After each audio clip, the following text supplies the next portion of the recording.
Welcome to Bass Live, everybody. Welcome to Tuesday morning. Hope you guys are having a great one. So much happening in the world of fishing. The last couple of weeks, tournaments are flying. Everybody's getting their spring fever fix going on. For those of us up a little further north, even us, even I got out this weekend. It was like 65 degrees around here, so I hope you guys did too. We have Tyler Williams with us. We really enjoyed having him on the show when he won Watts Bar a few months ago in the fall.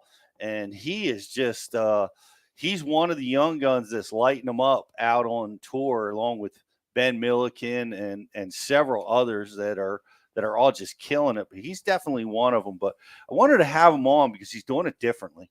And he's fishing a lot differently than a lot of the finesse heads are doing with the Japanese style shaky jig headed ping and a minnow thing. A lot of finesse stuff going on, but not with Tyler. Tyler's a power fisherman. He's developed strategies with his forward facing sonar using a big jig, a 3/4 ounce jig, and some other techniques that a lot of guys are using, like a jerk bait and stuff. So very excited to have him with us again today. So we're going to be bringing him on here in just a minute. And we got a lot going on. The Classic's coming. We're getting ready to go to that. A lot of you guys saw our boys down at Texas. It's good to have you guys back. You guys been on the road for like 2 weeks. Mm-hmm. Good to be back. Not the big fish and fork. I don't know if I'd want to leave. Yeah. How did you manage to get Justin off the banks of Lake Fork? I don't know how you did it. I don't know. He was catching 7-pounders like they were going out of style. What's up with that, Justin? You had the gift, but they were fishing from the bank at ponds and lakes nearby, and every other day I get a picture of a giant fish, Justin holding a giant fish.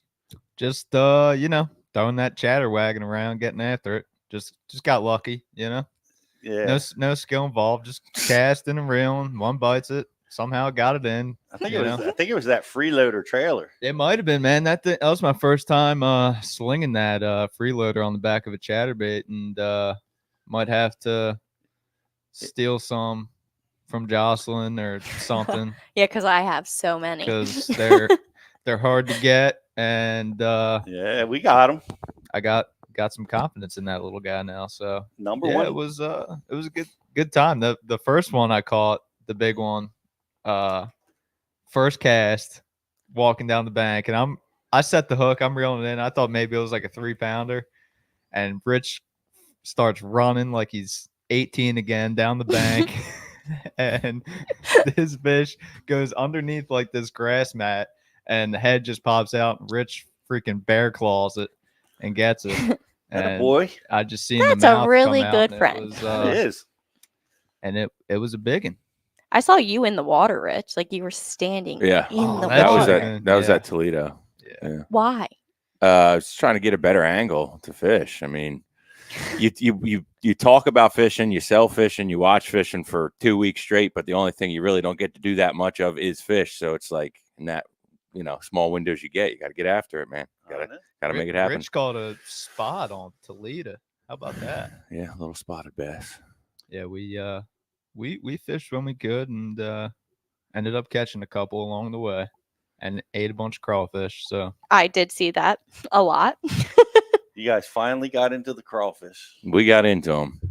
How many times did you have the crawfish for dinner? 3 or 4. 3 or 4. Yeah, 3 times. I think that's an underestimation. I think so too. 3 or 4 times a day, Well, maybe. A day. It was tough. Yeah, It was tough to get them in Louisiana. Yeah, There was one place that had them, and it was the first night they had them. And after that night, we got lucky that you couldn't get them again. Yeah, I saw Jordan Lee going for it. He was wanting the crawfish and the king's cake and the tamales, all the local stuff when they were down there at Toledo. But it was interesting to see Jordan Lee back on the elites for the first time, and he is tearing it up. Oh yeah, I mean, dude, it's like he didn't miss a step. He's right back to the top. never expect anything less with him. Right. I mean, you know what you're getting when you get Jordan Lee back on the elites, and he's not intimidated by the forward-facing sonar, no. brigade. Yeah, he's using it just like the rest of them, man. And we got to mention that, congrats to Trey McKinney. We weren't able to line him up for this week, but we will be talking to him sometime soon. But an amazing win at the young age of 19 years old, and I just hope that his win and what he has accomplished and what a lot of these rookies are now accomplishing isn't being overshadowed by negativity that's flowing through the fishing industry right now. And really, I think there's, a lot of that going on. And whether you're on one side of the fence or the other when it comes to forward-facing sonar, love it or hate it, right? I'm cool with whatever your opinions are, but let's not attack a 19-year-old kid on social media because he's being successful with a technology that is newer to the sport. I really, really hope that as a whole we can figure this thing out, because there shouldn't be as much negativity. And I'm not talking about forward-facing sonar, whether you like it or not. I'm talking about the fact that, that this young man has accomplished something now that no one else has, and he worked his butt off to do it, just like the rest of them. And I hope it's not overshadowed by the venom. I think when this is a line from Moneyball movie. I'm sure it's a great movie. You guys got to check it out. But it's the first ones through the wall are always the ones that get bloodied. Mm-hmm. And these kids are breaking down. They're busting through that wall with new techniques and new technology, and they're suffering a little bit. They're getting beat up a little bit out there, but they're setting the pace, man. Mm-hmm. And it's always going to be the case. And I'm not. Here's the deal: when they came, the drop shot was something that came into fishing and frustrated the crap out of me because I could not dial in quickly enough, and I got my teeth kicked in, with that technique when it first came down the pike. Then one of the other big ones was they took away fall tournaments, and it became then it was all about sight fishing for years, and that's who became famous, was the guys that got good at sight fishing. The guys that got good at drop shot, and they're some of the marquee guys that we still hold on a high pedestal because they were the first ones to embrace the new techniques and new technology, and the way things were changing. They were the first ones, and these guys are that too. And they're gonna suffer a little negativity. I don't. Negative or positive, it's good, man. You're grabbing the attention of people. You're doing it better than anybody else on the planet can. So I credit all of them for that. And Trey in particular, what a great tournament, man. Just catching those giants. Are we? Yep. I'm waiting on you. Yeah, Tyler's ready. I want to say one more thing. Like Trey, me and Rich, we've had him on the show, and we talked to him after day one or something. I mean, the kid gets it. He's respectful. He's a great kid. His parents are super nice. It's a shame, all this negative stuff. There is a lot of it. Like it's upsetting to scroll through some of the stuff on social right now and see all the venom that's flowing. It's a bad deal. Honestly, it really is. If you're a grown man and you're taking shots at a 19-year-old kid who just won a blue trophy, look in the mirror for a second. That's the last thing I'll say on it. But everybody had a chance to do what he did. And he did it better. You got it's like being a sore loser. I hate it. I don't like hearing it either. But that being said, I want to make a transition because there's one thing I love about this young man, and we had him on the show in the fall, is positivity. Just always, no matter what thrown at him, and he had a lot thrown at him last year when he won. just smiling, great attitude. I love that. Embracing the new technology and doing extremely well with it. And just come off another big finish at Lake Fork. Glad to have him with us, Tyler Williams. The Maine Event. Hey, How's it going? Going good. We've got good signal now. I know we had bad signal. We had to get. Looks like you're solid right now. I think so. I had to go to my truck, but it's work. not, should That, work. that works really good, man. Congratulations, man. You're off into the elites and you're flying, having a lot of success. Man, that's got to feel pretty good. It's fun for sure. I'm enjoying every second of it. As you should. Yeah. As you should. I mean, were you nervous? Like, I mean, you're out there and you're seeing Greg Hackney. You got Ike rolling up. Jordan Lee's in the mix. You're idling past these guys.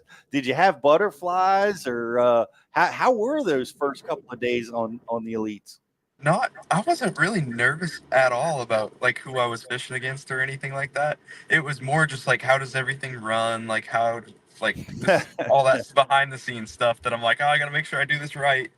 But when I fish, I just go fish against the fish. I don't really look at who's around me. And it's just that's a great attitude to have. And I can understand you're a little bit anxious about your equipment after what happened on Watts Bar. Yeah. It was trying to get everything perfect before the beginning of the year. No kidding. Have you had any, like, I know, famously you didn't get charged the night before one of the days at Watts. Has everything gone smoothly? I mean, it never goes smoothly. There's always something that goes haywire. Right. I mean, so far it's good. I've had like some little things, but nothing that's like held me back at all. A lot of it's like just learning the like weigh-in procedures, like all that kind of stuff too. Not even just my equipment. Yeah, that's all new, right? You how is it different? How is it different from like the opens and the other tournaments? It's just everything's like a lot bigger. It seems like bigger crowds, a little bit like it's more laid back, but there's also more responsibility too. Trying to make sure everything is perfect. Like they make you wear shoes on stage. Yes. So mad about that. I understand it, but what's that sticker that you got on your boat? What does that say? I saw a picture of it, but it's the barefoot. So last year on live, someone, I think it was Greg Hackney, called me the Barefoot Bandit. It might have been Ronnie Moore, but then I put that sticker on. I'm like, next time I get on live, I want them to see that. It didn't take long to get back on live, fortunately. But then I was like, barefoot equals big bags. And I love it. I think it held out this week. No kidding, man. Is that legit though? You're not allowed to. They make you put shoes on. Yep. Yeah, we have to. I didn't find out the hard way, but Kyle did, and I learned from him. Yeah, you and Kyle always running around barefoot trying to find a pair. I'd sit back and feel everything out a little bit and let others do things, and I'd watch and see what happened, and that way I didn't have to get in trouble. Well, what happened to Kyle? I'm not exactly sure what happened. I think he just got told he has to wear them. Oh, okay. Nothing crazy. Like losing your catch for the day because you didn't wear shoes. That would be bad. I'm not sure what they do. Man, that's part of you guys' brand, you know? I didn't even know it was my brand. I've always fished barefoot, and it just turned into a thing. That's so. I think it's pretty cool. We'll have to get Bass to loosen up the regulations. Maybe there's some OSHA regulations for climbing stairs or something. You got to have shoes on. Maybe. I'm not gonna push it. Maybe if I get a surprise. Are you going to pursue a deal with a sandal or flip flop company now that you have to wear them? I don't know. I'm not sure. I know New Balance is pretty big back home. They've got several factories. But... Perfect. Are you back home, by the way? No, I probably won't go back until after the St. Lawrence. go on the road and pre-practice and go to events and just stay on the road. Just living the life, man. Yeah. Catching bass, throwing a jig, no shoes. Come on. I love it. I love it. Where are you now? I'm still in Texas. I had a down day yesterday after 2 weeks straight, and then tomorrow I'll probably stay tomorrow, and then I think I might start heading north, get ready for the classic. Sure. Are you and JT still rooming together? Yeah. I know you guys camp, but did you guys work together for these first two elite tournaments? Yeah, we have. It's actually been going really well. We're still learning the whole 4 days and stuff like that. It's Mhm. because last year we could catch them 2 days in a row, but catching them that third day, it's like might happen, might not happen, and now you have to do it. Yeah. How have you guys done? Have you had to make some adjustments? What have you learned through that process?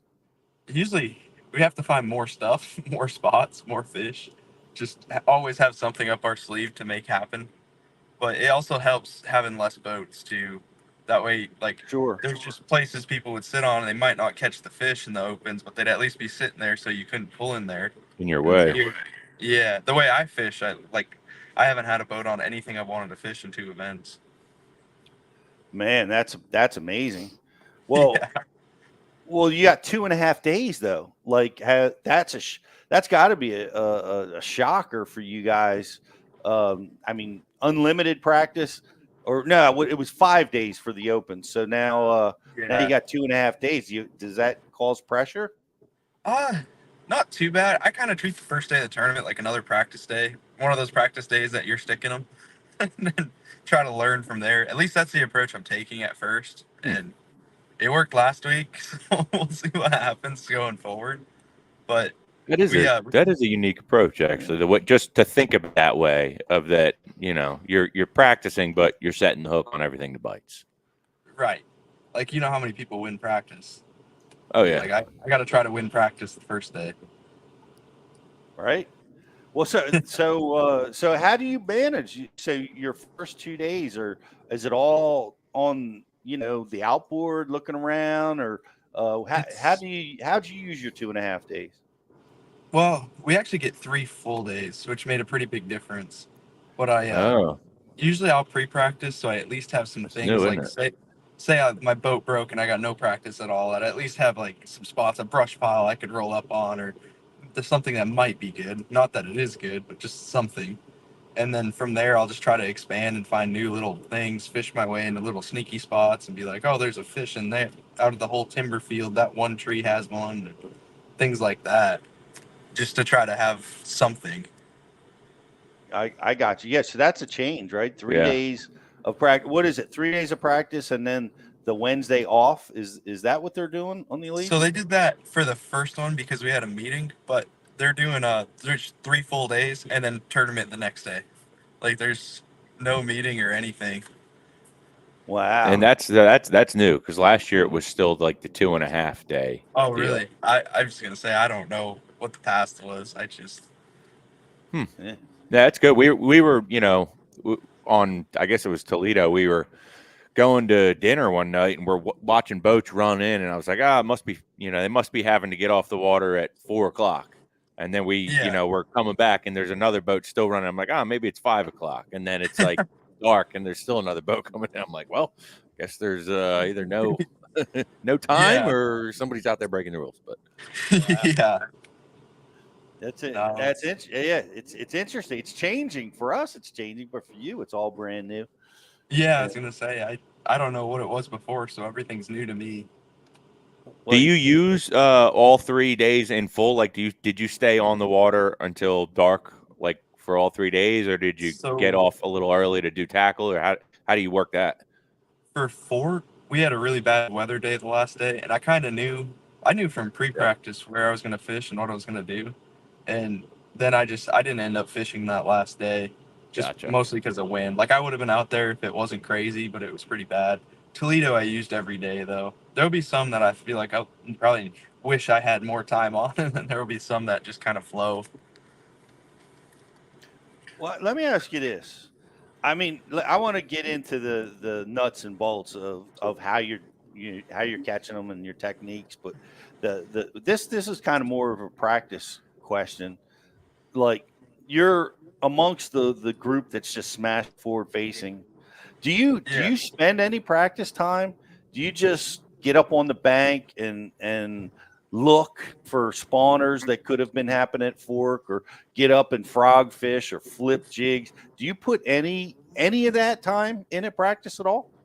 On the bank, I'd probably say no. Although, like, I have a weird thing because, like, I don't like fishing shallow banks, but if there's like a bluff wall or something like that with like laydowns on it, I'll always check those, and it might just be a me thing, but Yeah.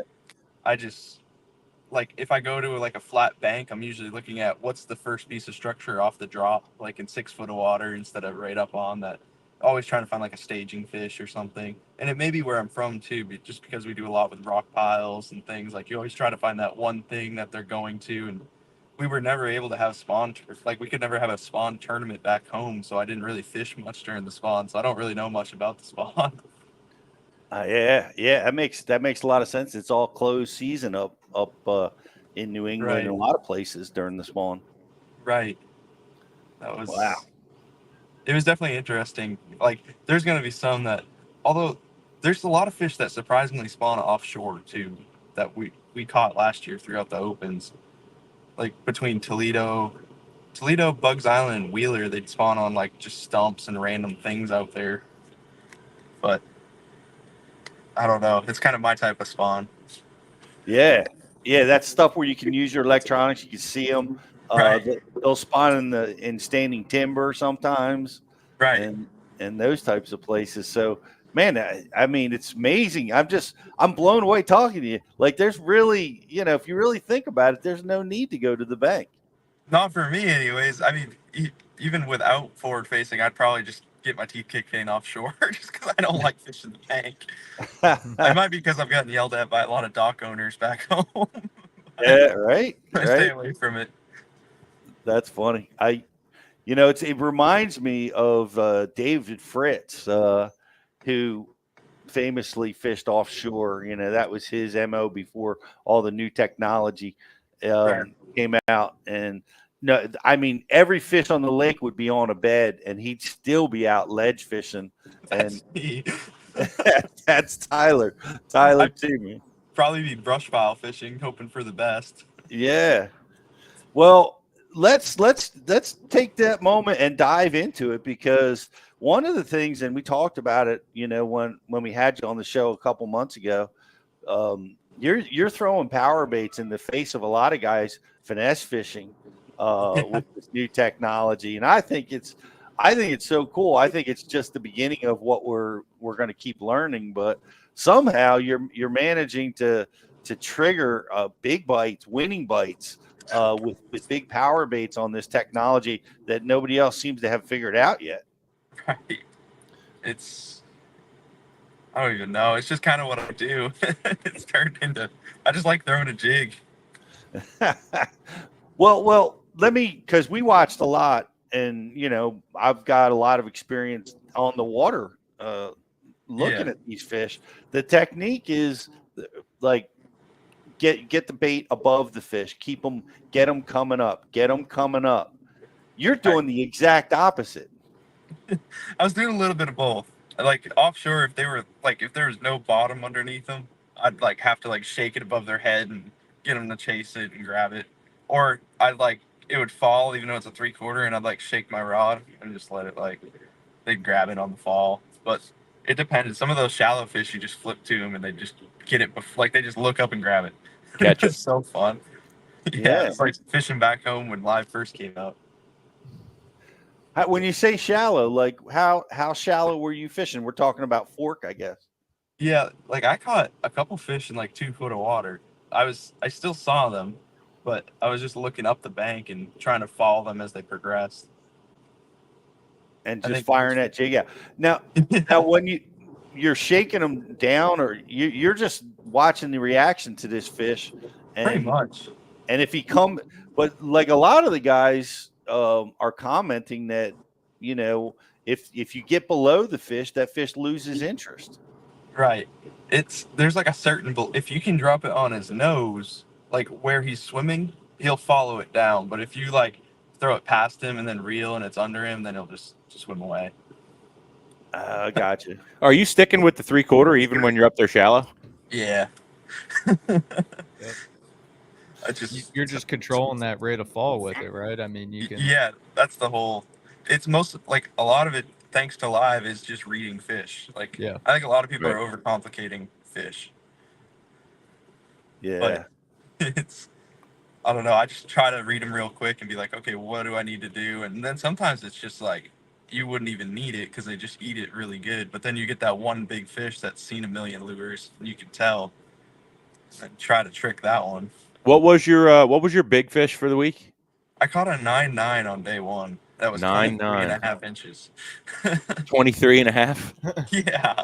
Oh my gosh. Catch an almost 10-pounder and you can't bring it in. I know. I posted a video of it last night. When I set the hook, it like started to rise up, and I was like, so that is a bass. Like it felt really big on the hook set, but then it flew like 2.5, 3 feet out of the water like a smallmouth. Oh my I'm gosh. watching like now that I can watch like live, I see other people's like 10-pounders just lay up on the surface and come to them. I'm like, why did mine have to fight so hard? Probably because you hit him in the face with a 3/4 ounce jig. Maybe. Yeah, you didn't stick a hypodermic needle into their nose. You went ahead and socked them. True. Oh, that's phenomenal. That's an amazing catch. What man. did that one come on? I mean, I know it was a jig, but did it come on the white jig or the It was green the white bucket jig. on the white one? Yeah, Yeah. that one right there, right? Yo. No weed Oh, guard. you're taking the weed guard off it. Yeah. I wasn't fishing cover with it, so I just Yeah. trying to get a Man. better hookup with it. Do you cut the weed guard off, or is it just a jig that doesn't have a weed guard? I took my pliers and just pulled it out. Usually it has a weed guard. Gotcha. With the freeloader. Yeah. It's a fluke type bait. Yeah, I want to fluke be able to type buy bait. some more. Yeah. Fluke type bait. Yep. Is there anything with that jig, like the way the head is, that makes it like that's not a traditional like flipping style jig head? Is that Right. like the way you're fishing on suspended fish? Is that head like what is that doing? Does it help you the way it's designed like that? I'm not really sure. I know when it's on the bottom, it comes through like cover a little better. I like throwing a football head, but you'll get like coming up the back of a brush pile, and it Yeah. won't even get the hook snagged, but it'll just sit on the back, and you can't get it to like roll over whatever you want it to. And that jig seems to come through things better. Yeah, that it kind of looks like a mix between a football and a traditional flipping Like an style arky. jig. Right. It's like a Yep. wide arky, which I Yep. like that for crawling like through rocks too. So like it Right. doesn't get in all the cracks of the rocks. I mean, it still gets in them, but not as bad as some. Are you doing anything with your jigs? Are you going denser or thinner on your skirts at all? Are you making any kind of mods there? I'll trim it sometimes, get a little extra floof out of it, but Right. for the most part, I just fish it out of the box. They're really nice jigs, though. Who makes them? They're the greenfish tackle, little rubber. Oh, okay, greenfish. Gotcha. Yeah, they got that round rubber. Yeah. Oh, it's a round rubber jig. Yeah, Nice. no, I like them. Is that the one that Kyle's throwing too? Yeah, Okay. You guys got a little deal going on with that thing. it's fun. Is but that head is different from the football style that you often throw, right? Yeah, it is. I mean, I got one right here. It's kind of like Yeah. it's more of like a flipping style jig. Just I don't know how to describe it really. Yeah, it's a just little an arky. different. Yeah. They were having fun, or you were having fun talking about it on live. Like, your approach is very simplistic, but you made a big adjustment. You changed colors when you had to this week. It's crazy. What, when and where and why, when did you use which color? It seemed like the fish shallower. I'm not exactly sure what the forage is, but I want to say they liked, of course, crawfish, but like it seemed like the brown could get those fish a lot easier.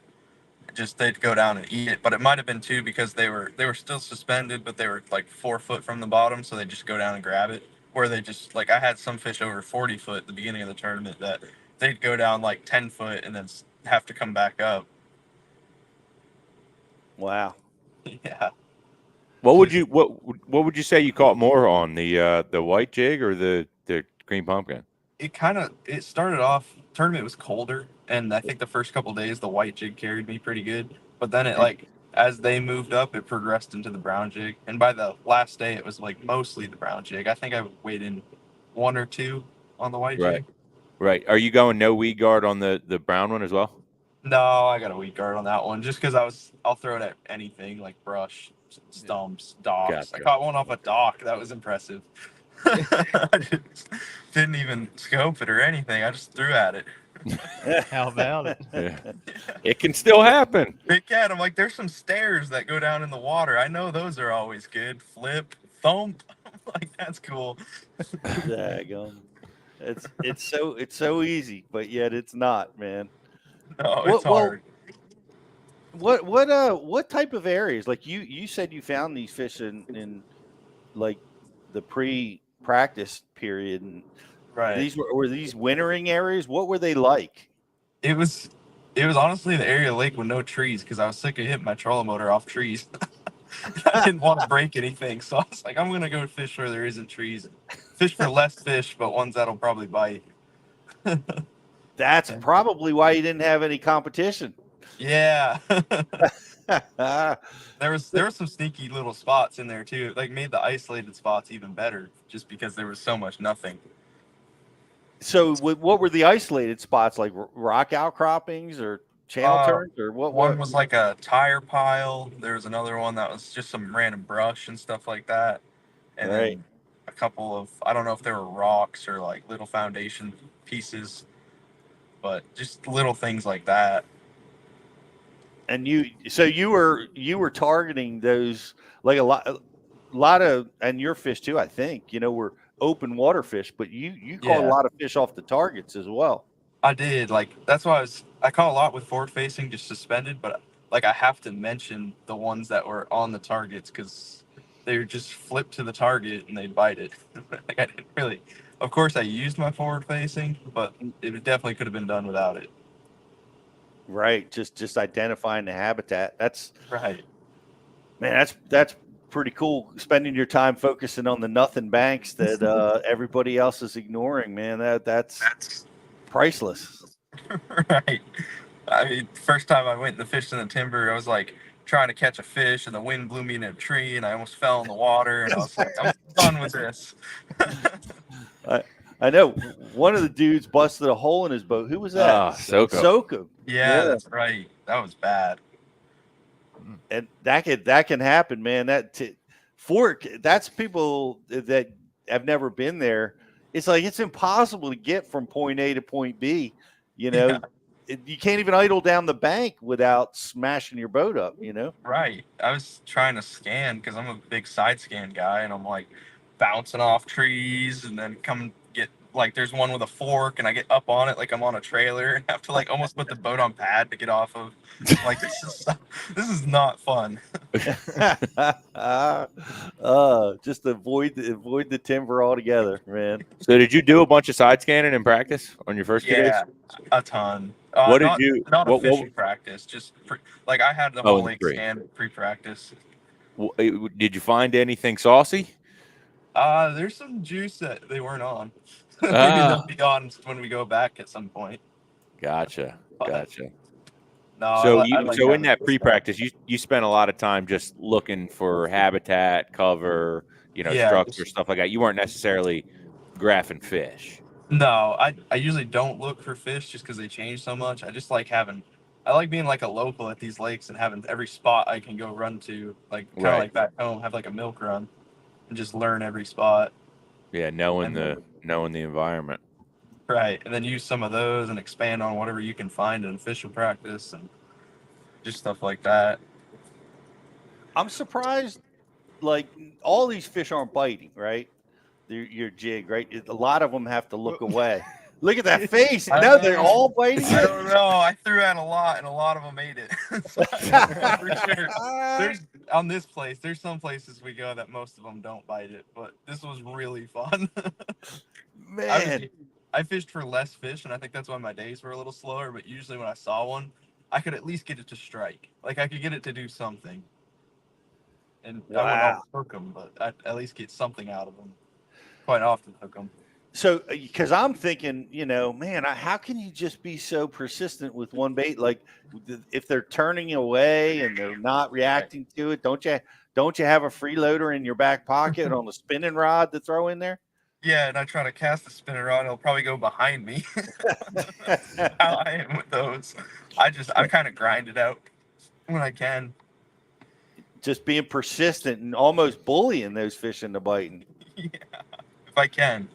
Yeah. Or a lot of it's timing too. Like you'll run up to a brush pile, see them go down, and you'll like get one to bite, and then you hook the brush pile somehow. And you're like, I swear I felt the bite, but then you come back an hour later and you throw to it, and it doesn't even get halfway through the brush pile, and they bite it. And it's just a lot of it's just timing. Yeah. So were you, how many fish a day were you catching? Probably the first day was a little slower. I think I only caught like 8 that day, but the other days were like between 12 and 16. Yeah, that's a pretty good fishing day. I was gonna say it was pretty good numbers for here. I think a lot of guys were only catching like 7. Yeah. Yeah, that's pretty impressive stuff. Now, what have you you're talking about reading the fish and the importance of that. I mean, what have you learned? What can you help us with, like species identification? Are you able to just quickly, that's a drum, that's a carp. All right, now we got a bass. On most places, yes. The only problem I was having on this place is the bass are the size of the carp. So I was having to throw at like every giant dot I saw and hope for the best. And eventually one would like look up at your bait and you'd be like, uh-oh, that's not a carp. Look up at your bait. Hold on. Pause. Look up at, when they look up at your bait. Yeah. Is that because the fish moves and your return starts to burn harder? Yeah, you can see it like light up. And sometimes those big fish, they'll sit like this and you can actually see them like turn their head upwards, like their whole body shifts. Just because they're so big, you can pick them up. Right. Like most of the bass, it seems like most of the bass on fork, you could see the difference in there. Like you could see the tail. Yeah. And that's just because they're big enough. Yeah. Right. Where like say like a 3.5 pound smallmouth, you don't necessarily see the tail. You more so just see that. You see the blob. Yeah. Right. Gotcha. That definitely makes it tricky because like the way that on say Champlain or other places like where you can tell the drum or the drum because of the tail, right? But then on fork, it's like, well, that could be a bass, that could be a drum because they're all this. They're all like 10 pounds. That's crazy. It is. Like that 9.9 I almost didn't throw at, but I was like, I had nothing else to look at. I was like, let me try it. And then it was a bass. And I was like, wow, I guess I got to start throwing at all of these. Wow. That's crazy. Yeah. It makes it's so interesting. Yeah. They're the same size as the carp. And that's how you would distinguish them on another body of water, right? A giant blob, that can't be a bass. We got to move on. But you see like a little one and it's like, that's either a crappie or a bass. Right. Now, how do you like? All right, this fish isn't catchable. What have you learned from that perspective? Like, should I spend time with this fish, or should I just leave him alone, or maybe come back? What have you learned there? I mean, it depends. Like, I'm still learning about that part myself. Like, some of them are, they'll do things and act non-interested, and then suddenly like I'll see people cast like 7 or 8 times and then that like 9th cast suddenly they get the fish to bite. I'm like, well, I usually give it like 3. Right. Move on. It just depends on the fish, I guess. I don't really know myself. Yeah. That's interesting. When you're dealing with that 3/4 ounce jig, I mean, you're getting a response so quick, Right. like, he's in or he's out. I'm moving on to the next fish. That's kind of what it is it's just, it's either going to happen in 3 or less, or it's probably not going to happen. Yeah. Do you do anything funky with your settings? Are you what are you doing to dial in there? I don't really know. I just run my color limit kind of high to get rid of some of the like clutter in the whole thing, but most of it's just like any normal setting. So you're running your color gain pretty high?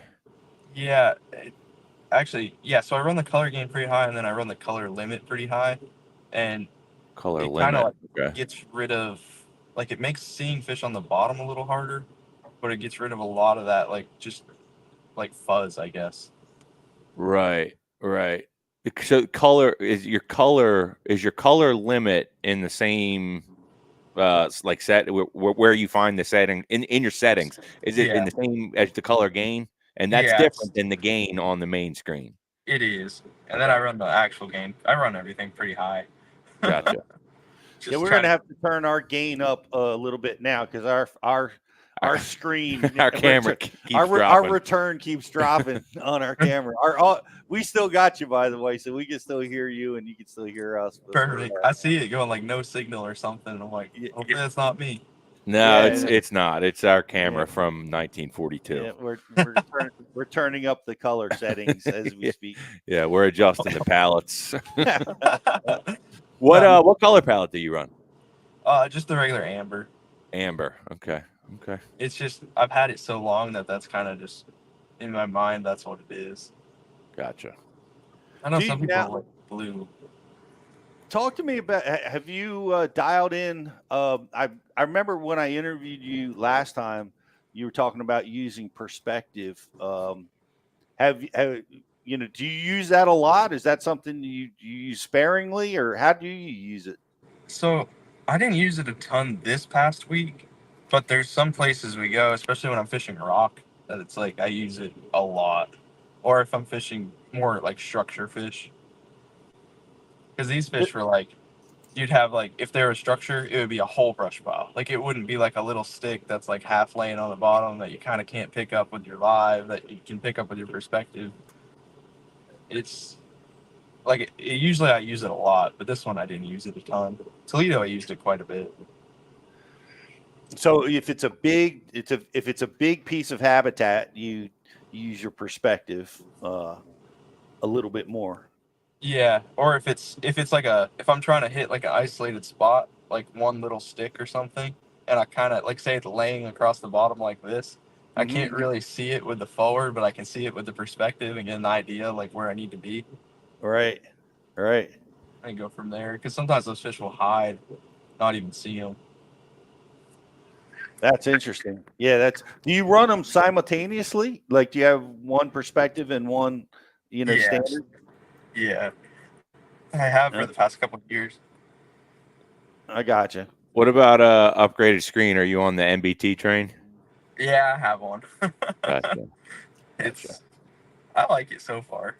60 inches. What up? It's a 16. 16. That's modest. You Yeah. know? It is. Some guys are running what, 22s? Yeah. Wow. Now you're running a 16, and what's the advantage of that? Is it just the MBT is less glare? What does that provide to you? Less glare and a little less money. Okay. But they've got like a blue glass that's really cool too. It shows up well. It's just a good unit. And all you really need is like a mirroring unit. So Yeah. I'm just mirroring off one of my graphs in the back, and it seems to be good so far. Man, that's great. Well, I mean, I would think my biggest problem would be is failures, equipment failure, where man, I'm out on the water and man, I'm not getting readings. It's I've got electrical glitch going on. With all that sonar, that's got to be you got to be good at troubleshooting problems. Yeah, definitely. You have to be kind of mechanically inclined or just good at electrical, one of the two. Have you run into some trouble out there? Not really yet, other than like turning it off and turning it back on. That seems to solve a lot of the problems so far. Have you ever looked into a career with Xfinity? Because that's how they solve all of their connectivity issues. Have you tried turning it back on? Yep. Have you tried putting in rice? Yeah. Drop it in rice. Do you do your rigging yourself, or do you have somebody that does it, like a shop you work with, or? I've done a couple things myself, but I know there's a couple of kids that fish the college series. Caleb Hudson and Tanner Haddon. They call themselves top marine technicians, and they rig my boat for the most part, like all the big stuff. They did a Gotcha. really good job. Gotcha. It It's just, fun now. I'm always curious as to that because, like, it's good to have somebody that does it for you, but if you have a hand in Right. getting it done and something fails, where to start the troubleshoot. And like Pete was Right. saying, if something goes on the water, you want to be able to get that tidied Right. away. Like pretty when we quick. were doing it, I was there the whole time too. Like, so I understand everything in and Right. out. I've got the Yeah. same boat. It's a 2022 Skeeter. Same boat since I've started the Open, so I know the boat really well as well. Oh, that's good. Yeah, that's key stuff. Whenever my computer glitches or gets weird, I call Jocelyn. So Yes, he does. Jocelyn, I can't see the fish. What do I do? Well, hey, you won Watts. You've qualified for the Classic. It's off limits now. Did you get to go to Grand and scout it prior to the off limits? I did. I spent a lot of December there. I Nice. just left home and was like, I'm gonna find everything in this lake, and I think I did that. So I'm excited. That is exciting, man. There's a lot of offshore habitat there. Yeah, there it is. To play around with. Have you been has forward facing that technology revealed itself on Grand in any of your research? Are guys winning that way there? Yeah, well, it's hard to research Grand, especially early season, because everything's like forward facing with Alabama rigs. Like that's the big thing there. Right. So it's like I'm like, well, we can't use that. So what does that do to the weights? Like, what's the way around that? Yeah. Because there is a big difference. I know the way around that. You throw a 3/4 ounce jig. Yes. That's my loophole. Well, that's interesting. So, the Alabama rig is going to be out. It's the water temperature. What do you figure the water temperature is going to be by the time you guys get there? I don't know, to be honest with you. It's pretty warm there right now. So I'm at least mid to high 50s, at least, probably 60s.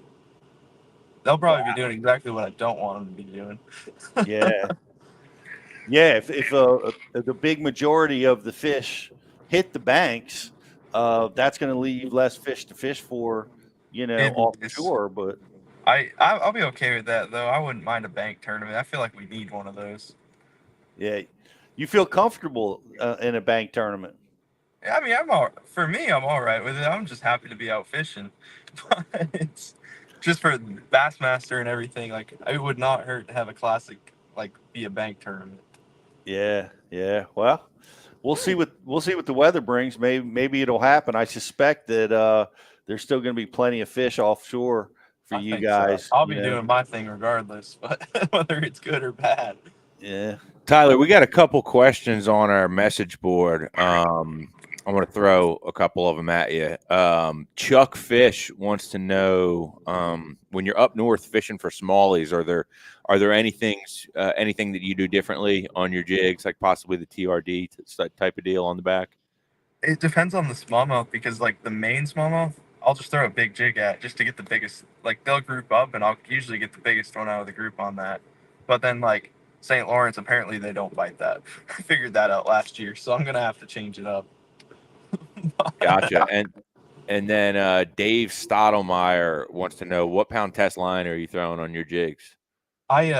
So I'll usually do 22-pound Tatsu. Oh damn! But sometimes I'll go up or down. You are not taking it easy on these fish. I want them in the boat. I don't want to play with them. Well, you had that one that played with you into your motor there. That was. Yeah, that was not good. Let's hear it. Come on. I was just going. I was actually on the bank and I saw a fish and I flipped to it. It eats it. This is when I was figuring out the brown jig bite throughout the tournament, and I swing and I can tell it's a 6 or 7 pounder, and for some reason this fish was fighting like it was 12 pounds. It was digging and jumping and running all over, and I thought so we had 3 people in the boat and a camera bag with like a camera and all kinds of stuff. So it wasn't exactly the easiest thing to run around the boat. And I'm like, if I stay like passenger side here, like he should just turn when he gets down by the power pole and then come to me. And he turned, but he turned into the motor. So I had to like jump over a camera bag and like be nimble for once and then try to get it out of there. Meanwhile, I thought it was barely hooked at the time because I saw a lot of jig in the corner of its mouth. And I was like, this thing's coming off for sure. But then it got around and I had a few frays in my line. So I was like, that was scary, but I ended up catching it. Wow. That's awesome. What a cool story. Helped you get one of those Century belts. Yeah, That's pretty cool. that's all I wanted. I was like, I hope I get a shot at getting one because I knew getting in the top 10 after day 3 was gonna be hard. Right. There were a lot of people that had shots that didn't even make it there. Yep. Yeah, that was. I don't know if there was ever another tournament where everybody in the top 10 made it and Right. got a Century belt. I think Falcon would have probably been the closest one, but I'm not sure. Yeah, I've never seen anything like it. I caught 30 on the first day and I had a 3-pounder, but I decided to leave my area and maybe try to get a big one. But 30, I thought I'd be like top 10 at least, like not super far out of it. And then I was in like 14th and didn't even get a camera. I was like, oh. But 30 pounds. Yeah, we got to step it up tomorrow, Rich. Yeah, I only Yeah. got 30 today. You got like a 5, like the other days, I'm like, well, I got a 5-pounder as a small one. How do I call a 5-pounder? Even on this place. Man, that's so that I wouldn't be surprised if everybody that fishes is on their way to Fork right now. You know, I agree. I would not be surprised either. man, that place is truly amazing. You talked about you were going to say you do change your line diameter. When do you make the adjustment to lighter or heavier? Like, I'll honestly usually change line instead of jig weight just to get a faster fall rate or a slower fall rate, depending on what I'm doing, to try to get it cut through the water, or if I want a bow in it. Is it all fluorocarbon you're using? Yeah, it is.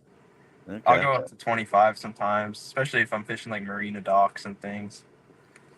Slow it down. Yes, also like be able to skip it still, slow it down, and then it also helps that if you're like fishing around metal or something, you might get a chance at getting the fish out, so it doesn't rip you off. Yeah, like fishing around outboard motors. Yeah, or barnacles. Yeah. That's Zebras, all of it. Yeah. Zebras up north. Yeah. Man. Well, that was what was your weight? Because you have one of the. I mean, I think everybody in the top of that tournament has like one of the all-time heaviest weights. What was your total?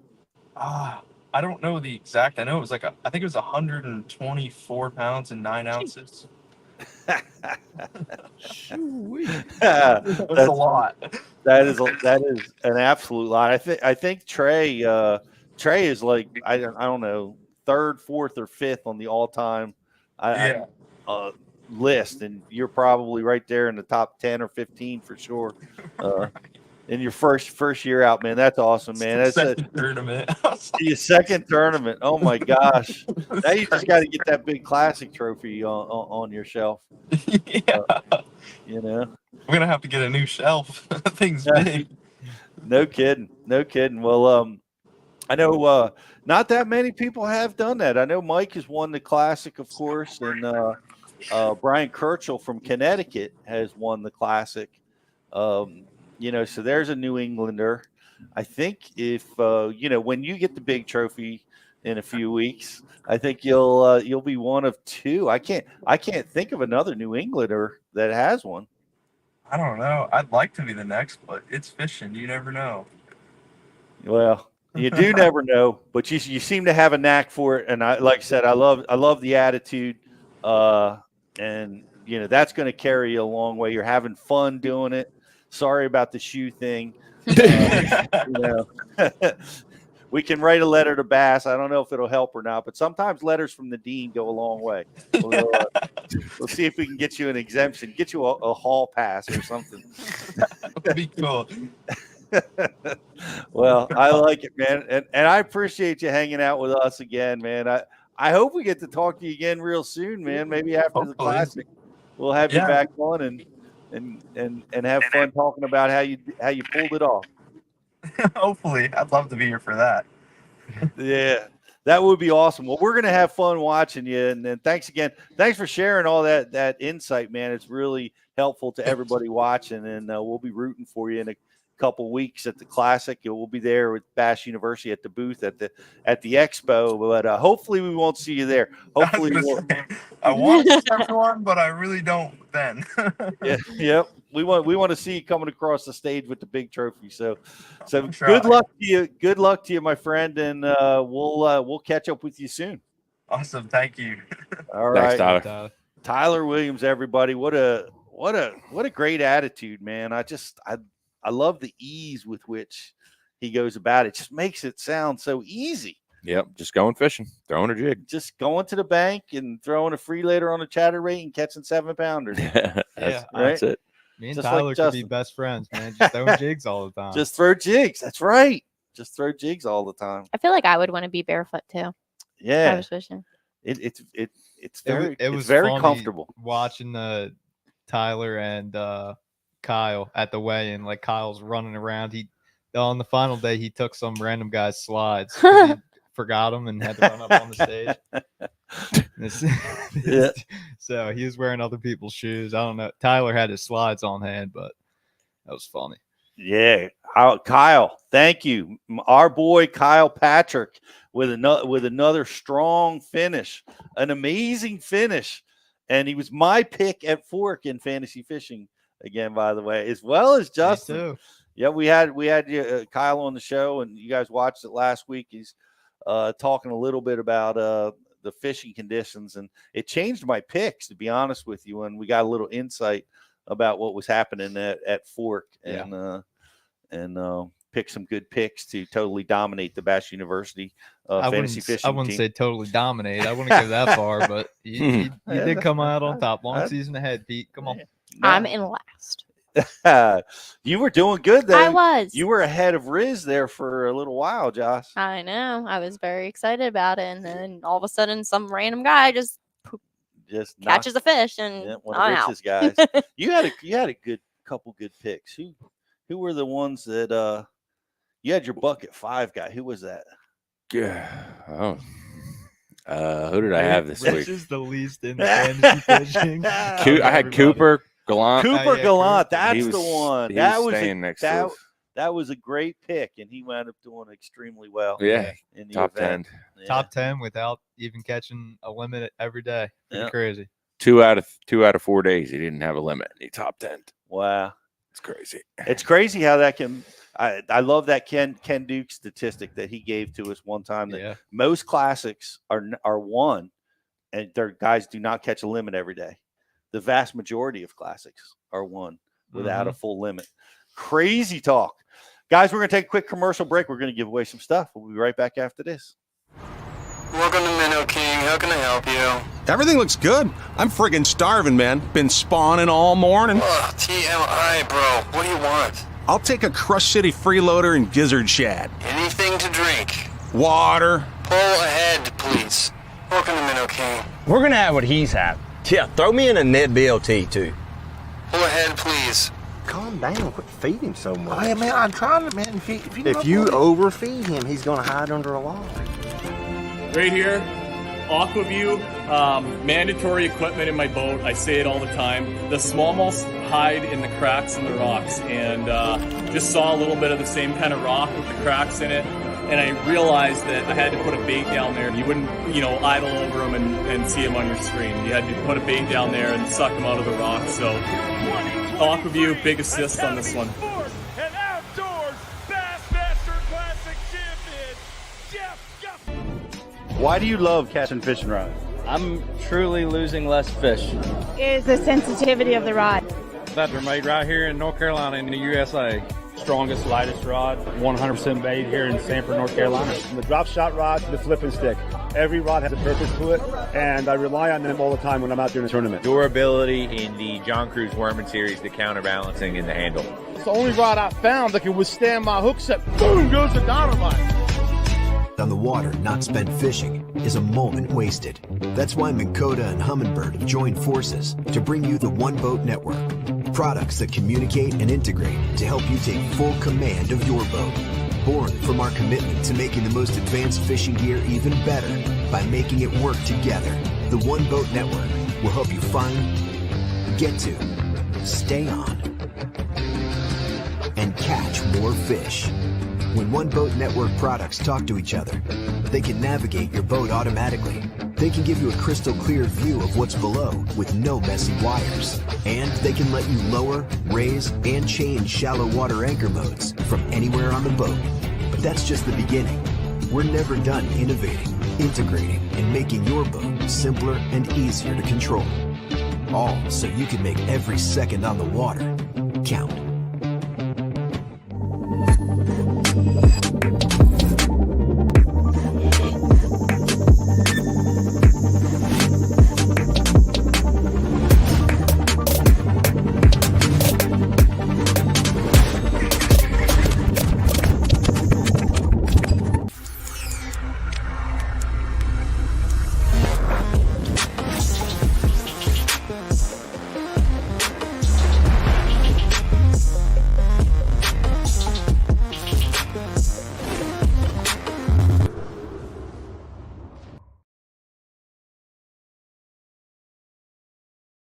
We're live.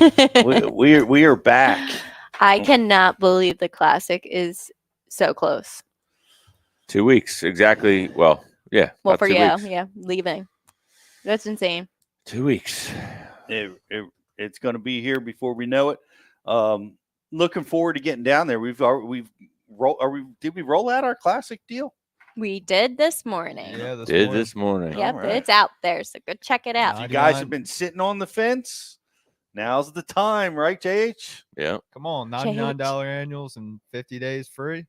It's awesome. And if you're at the classic, come visit us at booth 3031. Yeah, you can 3031. stop by and actually see how some of these seminars get made. We're going to be shooting some seminars at the classic. We're going to have some awesome guys down there with us. Bernie Schultz, Maddie Wong, JT Kelly.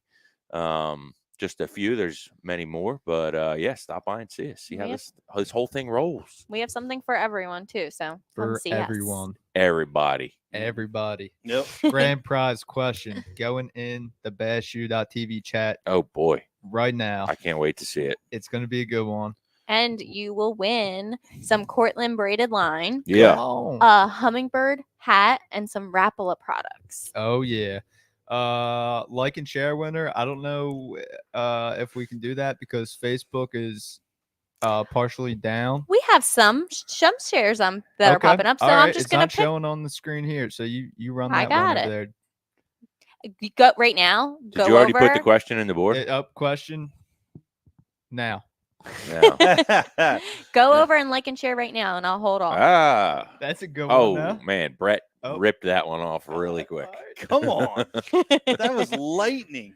Brett, lightning in a come on, bottle. man. New Balance. Shout out Brett. He is the grand prize winner. New Balance slides going on Tyler's feet. That's right. I guess they have a couple plants in Maine. That's pretty interesting. Didn't know that. That's Fun fact. It's so fascinating to listen to Tyler speak about his style and technique with ease, with the ease with which he's able to just show up. It seemed like, I mean, if I had to sum up this interview, drive around, find a rock pile, a couple of tires, and a tree laying down, and then you throw a jig at it and catch 125 pounds. Yeah, Kind of. that's all you got to do. That's it. I think add into it like That's all you gotta practice for a week and just idle around the whole lake. Yeah. And then when the tournament starts, run every single thing that you've marked Yeah. and throw that jig at them and 22-pound test. Yep. Get them caught up in the motor, boat flipping them. Tyler Williams, rookie, Williams. Century Belt. He reminds me, he's got a Jordan Lee-esque a vibe about him. You know, like Jordan Lee is unflappable. Like nothing bugs him. And he just he's thinking about food when he's supposed to be practicing. I know. Tyler has that same, like, man, fishing. let's go over here and throw at this rock pile. Maybe there'll be a fish there, and there is. I think he's like John Cox. It's just same. Just laughing, smiling. They're in that his same thing. category. Yeah. That personality can succeed, because you think about the mental side of the sport, and it sinks a lot of guys. You're out there for 8 to 10 hours, and there's, you can apply a lot of pressure to yourself, and, the fish aren't biting. Oh, crap. What do I do? I've got $5,000 entry fee on the line. You know what I mean? You can start really building this pressure. These guys have the uncanny ability to just have fun and fish no matter what is raining down upon them. That's a gift. That awesome. Right there is a superpower, dude. That is something, and he's got it. So New Balance. What was the question? It was, what was the sneaker company that Tyler said he would like to be sponsored by? Okay. I thought that on the fly. I thought it was a good one, but New Balance. I could see Ty rocking some and one slides. Yeah, just like you and your and one shorts, dripping. Don't take advice on sandals from Rich though, because his are always stinky. Yeah. That's the way men's sandals are supposed to be. Now I gotta figure it out now, Josh. I got a system. I keep like 4 different pairs in rotation all summer long. Nothing will ever smell as bad as when we were putting the flooring down. I'm like, what is that smell? Well, we were in Texas in June, and I had been living out of my truck for 3 weeks. That's all I was wearing. Michelle from American Bait Works had to make a rescue mission to Walmart to keep our team alive, so my sandals wouldn't kill everybody. Thankful for what Michelle. Did you do? Get like Lysol spray or? No, she got new slides for him. They were that bad. Yeah, we put him in a corner and said, "Stay there." They were bad. They were bad, and it's okay. In my defense, for leading up to that event, I fished the BFL on the bay, left straight from the BFL, drove to Alabama, and then drove to Georgia, and then drove to June. And those flip-flops never left my feet. And it was in the middle of the summer. And that's your defense? I'm rolling with it. Yeah. I love it. We worked too many days together. It was bad. It's too funny. Good stuff. We have a like and share winner, Eddie Griffith. Eddie. Thank you for liking and sharing. Whatever happened on Facebook seems to have run its course. Come on, Mark or Zuckerberg. I almost said Wahlberg. Mark Zuckerberg, get it together. He seems to have fixed something. Yeah. But a shout out to Sean Boyle and who else did we see in Texas? We saw Sean. We saw Dan Allen. No kidding. We saw Tom Lang from TFFC. Yeah, Tom Lang. Shout out to those guys for stopping by saying what's up. Yeah, and there's definitely more too. Yeah. If we missed you, we appreciate you. Yep. All right. Let's do sub of the week. Sub of the week of the year. Sub of the week Who of the year. could that be? It goes to these crawfish are the sub of the week. Eating me and Rich. What did you call them? Mud bugs. Mud bugs. Come on. That was 10 pounds there. And so I gotta say, we have dialed in our crawfish eating techniques because we ripped through 10 pounds on the final day, and it didn't take long. That was definitely our most efficient crawfish derby eating right there. That was we just went for it there. Yep. I think I would rather deal with those flip-flops than watching the crawfish butchering that goes on. With the yellow running down the arms, and that's what it's all about. Oh man! You know what I should have done? We should have put on the actually no. Well, we should have brought up the video of all the ants that when I stepped in the ant pile. But I think there was some cuss words in there. Oh man! You stepped in an ant pile? Oh, Young Beetle had a tough run on his shoes for what was it at Toledo? You stepped in a hole and your Yeah, feet and I you did. soaked your foot. Yep. And then at Fork, he stood in an ant bed fishing until there was thousands of ants crawling all over him. I Did you looked jump down- in the water? No, I just took them off, and yeah, I'm standing there fishing, and I didn't feel them or nothing. I'm next to Riz, and then Luke Palmer's camera guy, Aaron, and Aaron went, "Yo," and Rich looked at me, and I looked down, and I was like, "Oh my god!" They're just crawling up my sweatpants, all over my shoes. Did they bite you? No, nope. I was wearing Lucky. pants, and I just took my shoes off, left them on the dock, and then just I want to see. whatever. I want to see the picture, man. I wanna are see the video. You are the sub of the week, JH. I want to. There we go. There it is. Look There's at one of that. them. Mega. I think the first one I caught was bigger, but What do you think that weighed? I don't know. Is that the first one or was that That's the second one? That's the second one. The first one was a little bigger, The and it was first one- definitely pushing 7. Might have been in the mid 7s range. The first one I think was probably 7. That one there was probably maybe 6. Oh, that was all of 6. Yeah. They were both both big, but you could put your whole hand in the mouth. Man, Like that's awesome. big ones. the first one that I caught, like And holding it- we Yeah, both we are both are. notorious for under like we were the opposite of Ike. Like Ike big eyes him, Yeah. we small eye him. When Yeah. we had almost 25, we thought we had 21 like this fall, and Mhm. so who knows? It was Yeah, I big don't though. They were both I can big. just tell you the first one I caught, it just holding it just felt different, like Yeah. you're like, dang, this thing. Yeah, I was taking pictures and he had to put his arm down because his arm was getting tired. So that's how you know it's Yeah. big. Good one. The second one, it wasn't. I mean, it was big, but it wasn't that different big, But What is your personal best? 7 pounds, like right on the dot. So that could have passed your. Yeah, I PB. think the first one probably was bigger than Yeah, the 7. first one's probably. I mean, I've caught a couple that I haven't weighed, like when I was younger, that were in that 6.5 to 7 pound range. But I guess my PB is one I weighed in a tournament that was 7 pounds, like on the dot. But I think that first one I caught is probably my new PB. Nice. 7 pounds in a tournament. Yep. I remember that one. Yeah, I know you do. That's awesome. That's Because he won that tournament. That's why he's saying that. You caught a 7 pounder and didn't win? No, I didn't. Nope. Wow. I caught in that tournament. I don't know. That was a late summer tournament. I caught like a 4.5 and that 7 in like the last 30 minutes. And I think we still only had like 18, 19 pounds. But yep. And Nice. that PB came on a chatterbait too. Well, so I think you might need to put that jig down. Pick up that chatterbait. We'll see. Tyler Williams says differently. Yeah, it's working pretty good for Ty. You know who teaches about forward facing sonar, and we're thrilled to Randy have him Blockett. with us, is Ben Milliken, who has been released last week. If you Yeah. guys have not seen it, the stuff we talked about today just scratches the surface Seriously. about how to use that technology. If you're wanting to get involved and try it, this is what you got to go check it out. Ben breaks it down incredibly well.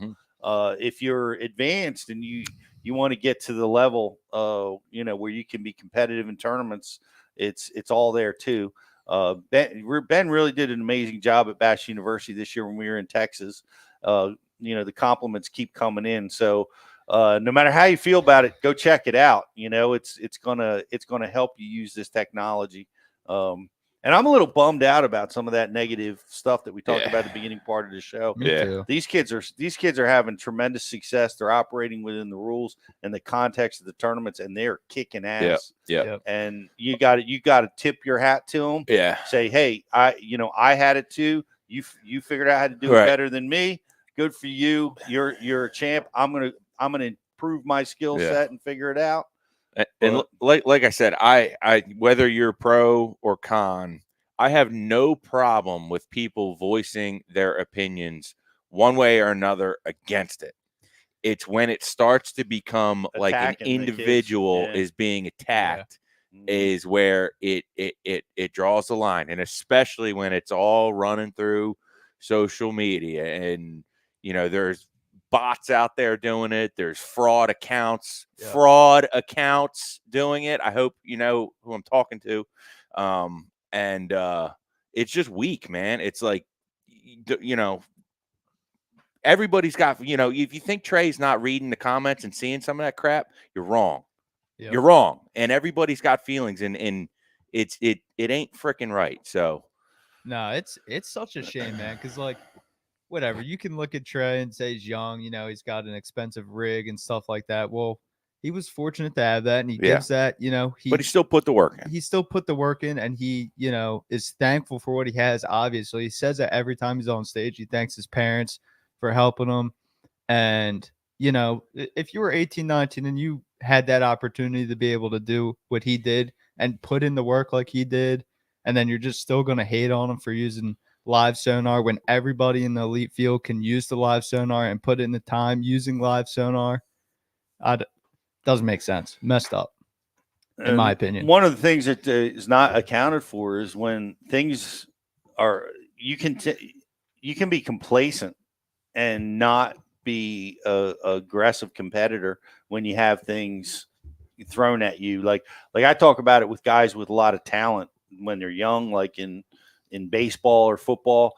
Those guys tend to not work as hard because they don't have to work as hard when they're young, and they wind up getting passed by all the guys that learn that work ethic. And there's no way around it, man. Right. You're not getting where you're at. Time on the water will still be king. It'll always be it. I don't care, man. That work ethic and that competitiveness is what gets you ahead. Anyway, congratulations to Trey on a big win. Yep. Go check out Ben Milliken's stuff. What are we releasing this week? This week we're releasing Brian Latimer is our classroom seminar, BLAT, and the title of this one, and stick with me now, it's called "You're Trying Too Hard." Kind of funny with everything we were just talking about, but it's the Tyler Williams approach. Yeah. So the theory on the seminar is learning to be the best angler within yourself you can be, right? Like, you know, knowing what your strengths and weaknesses are, how to identify them, and how to attack a day on the water or a tournament day based on that theory that Brian has. And it's really good when it's an insightful one. It'll force you to think, and that's one of the biggest things in fishing is you got to be able to attack the fish mentally as well as, you know, just knowing, you know, where to be, what to throw. You got to have the right mindset. And then I believe this week in the on the water category, we have the Dean breaking down. Who's that? The Dean? That's the man. Breaking down the two most efficient rods that you could use if you're getting into fishing. We're throwing some basic style content out there, you know, for the guys that are just, you know, getting started in this thing and you want to learn how to set yourself up to have a successful day on the water or fishing from the bank, whichever you so choose. And this week we got Pete with the two rods that you need and why they are good choices to get you started in the this game of bass fishing. So we get a lot of requests for our basic content, and we love to keep bringing that to you guys because everybody's got to start at the beginning and build a good base, build a good foundation on you know, everything to be able to, you know, get confident and be able to consistently catch fish throughout the country. So our basics are there. A lot of compliments on our kayak content, which we would continue to deliver to you guys. If you're a traditionalist and you're not interested in this new sonar fad, Bass University's got a tremendous amount of traditional content about how like JH uses a chatterbait and whacks giants from the bank, and all the types of content about the fish movements, seasonal patterns, and all the various strategies you want to learn to go out and have fun and consistently catch fish. So we got you covered, whether you're a beginner, whether you're a traditionalist, whether you're an advanced angler wanting to excel with the new technology. We've got it all at Bass University at your fingertips. An amazing deal going on right now. We have our classic special going on that is going to carry us right through the Bassmaster Classic, where we hope to see you guys down there. You can come by and see us at the booth and see if Rich can figure out who his fantasy picks will be or are at the time. Yeah. But we're going to have fun down there doing that. We look forward to seeing all you guys. We thank you for watching today. Is there anything that I missed? No, I don't think so. One more thing I got to say. This kind of flew under the radar when we were talking to Tyler. He's not going to go home until after the St. Lawrence River. Yeah. He's going to be on the road fishing, dialing in his skills, and JT, all these young guys are doing it. And some people are acting like they're just throwing the boat in the water and using this technology and catching fish when they're literally away from their families for months at a time, grinding, trying to get stuff dialed in. Yeah. I think we can end on that. Sorry. No, that's a powerful thing. That's a powerful message. My thought was, Justin, to add on that, like if I was a guy, and this has happened a lot of times, get my teeth kicked in, the best thing you could do is to stay. Yeah. Yep. Stay after that tournament and continue to work and continue to drive. And I'll be honest with you, the guys, I know the competitors that are on every one of these tournament trails are killers, and they are not going to stand. They're not going to stand by and let this let themselves get beat like that. You know, it's rolling up your sleeves and getting after it. Yep.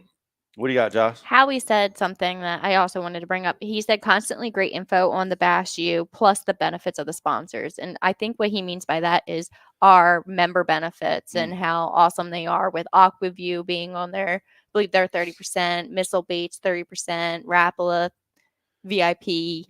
A lot of We can't even say how good that deal is because it's so good. Cash and Rods. I mean, head over, check out our sponsors because they give our members such great discounts. Yes. Go check all that stuff out. Thanks for being with us, guys. We'll see y'all next week on another Bass University Live.